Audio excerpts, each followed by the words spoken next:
बिस्मिल्लाहिर्रहमानिर्रहीम अस्सलाम वालेकुम। Welcome back to my channel easy cooking with Azka. आज मैं आपसे बहुत ही मज़ेदार सी आलू के पकोड़े की रेसिपी शेयर करूंगी जो कि बनाना बहुत ज़्यादा आसान है और झटपट से बनकर रेडी हो जाते हैं। तो चलें इस मज़ेदार सी रेसिपी को बनाना शुरू करते हैं। वीडियो को पूरा एंड तक देखें। अगर वीडियो पसंद आए तो हमारे चैनल को लाइक करें, सब्सक्राइब करें और शेयर करें। ये देखें यहाँ पर मैं ले रही हूँ आलू। मैं यहाँ पे गोल गोल से आलू ले रही हूँ ताकि हमारी जो आलू के पकोड़े हैं वो बहुत ही प्यारे सी शेप के बने, गोल मटोल से बने। ये देखें अच्छे से इसको छील लेंगे। तो ये देखें सारे आलू मैंने छील लिए हैं। इस तरह का कटर मिलता है, आसानी से मार्केट से मिल जाता है। मैं इससे कट करूँगी। ये देखें इस तरह से मैं सारे कट कर लूँगी। मैं आपको छुरी की मदद से भी कट करना बताती हूँ कि हम छुरी की मदद से भी आसानी से कैसे कट कर सकते हैं। ये देखें आपने इतनी थिकनेस ही रखनी है। आपने ज़्यादा ना मोटे काटने हैं ना ज़्यादा बारीक काटने हैं। वो ज़्यादा बारीक काटेंगे तो वो लेज़ की सूरत में आ जाएंगे, वैसे भी नहीं हमें चाहिए। ज़्यादा मोटे करेंगे तो वो क्रिस्पी से नहीं बनेंगे। इस वजह से हमने इसी साइज़ के बनाने। ये देखिए छुरी की मदद से आप इस तरह से काट सकते हैं बारीक बारीक। ये देखिए इस तरह से आप काट लें। आपने इसी तरह से छुरी की मदद से भी इतने ही बारीक काटने हैं। ये देखें इसी तरह मैं सारे काट लूँगी। तो ये देखिए तमाम आलू अच्छे से कट चुके हैं। अब मैं इसे पानी से अच्छे से वॉश कर लूँगी, इसका सारा स्टार्च निकाल लेंगे। ये देखिए अच्छे से आपने हाथों की मदद से मलकर इसको साफ़ कर लेना है, धो लेना है इसको।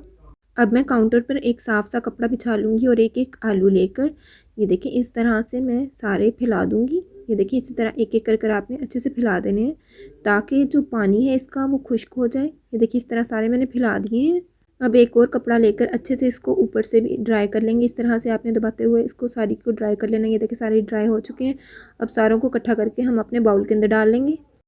तो चलें अब हम अपना कोटिंग मटेरियल रेडी कर लेते हैं। 1 कप मैं डालूंगी बेसन और साथ ही साथ मैं इसमें डालूंगी 1/4 कप चावल का आटा। आप इसकी जगह कॉर्नफ्लोर का भी इस्तेमाल कर सकते हैं और इसको स्किप भी कर सकते हैं। 1 छोटा खाने का चम्मच लाल मिर्च पाउडर डालेंगे और साथ ही साथ 1 छोटा खाने का चम्मच नमक, आधा छोटा खाने का चम्मच गरम मसाला पाउडर और साथ ही साथ इसमें शामिल करेंगे आधा छोटा खाने का चम्मच दड़ा मिर्च यानी कि रेड चिली फ्लेक्स। अब इसके अंदर डालेंगे कसूरी मेथी, थोड़ी सी कसूरी मेथी डाल देंगे, इससे बहुत ज़्यादा अच्छा कलर आएगा। और थोड़ा सा डालेंगे बारीक कटा हुआ हरा धनिया। अब थोड़ा थोड़ा पानी डालते जाएंगे और इसको अच्छे से विस्की के साथ विस्क कर लेंगे। आपने एकदम सारा पानी शामिल नहीं करना, थोड़ा थोड़ा डालकर अच्छे से विस्क करते रहना है। ना ही आपने बहुत ज़्यादा गाढ़ा घोल तैयार करना है और ना ही बहुत ज़्यादा पतला। ये देखिए आपने इस तरह की कंसिस्टेंसी का घोल रेडी करना है। देखिए इस तरह की बहता हुआ घोल तैयार करना है। ये देखें इस तरह की कंसिस्टेंसी का होना चाहिए। ये देखें एक कोट हो रहा है चम्मच के ऊपर, इतना ही आपने गाढ़ा इसको तैयार करना है। अब इसके अंदर डालेंगे 2 खाने के चम्मच कुकिंग ऑयल डालकर अच्छे से इसको मिक्स कर लेंगे। तो ये देखिए हमारा कोटिंग वाला मिक्सचर रेडी हो चुका है। मैंने ऑयल को गर्म होने के लिए रख दिया है। ये देखिए आपने एक एक आलू का स्लाइस उठाना है, इसको अच्छे से इसके अंदर कोट करेंगे और इस तरह से आपने कढ़ाई के अंदर डाल देना है। आपने इन पकौड़ों को हाई फ्लेम पर फ्राई करना है। बहुत ही मज़ेदार से क्रिस्पी पकौड़े हमारे बनकर रेडी होंगे। हमने इसको गोल्डन ब्राउन कलर आने तक फ्राई करना है। बहुत ही मज़ेदार से पकौड़े बनकर रेडी होते हैं, ज़रूर ट्राई कीजिएगा। अगर वीडियो पसंद आए तो हमारे चैनल को लाइक सब्सक्राइब शेयर करना मत भूलिएगा। तो ये देखें गोल्डन ब्राउन कलर हो चुका है। अब हम इसको निकाल लेंगे अपनी प्लेट के अंदर। बहुत ही मज़ेदार से क्रिस्पी पकौड़े हमारे बनकर रेडी हो चुके हैं। ये देखें आपने अच्छे से इसको छान कर अपनी प्लेट के अंदर निकाल लेना है और इसी तरह मैं बाकी के तमाम पकौड़े भी बनाकर रेडी कर लूँगी।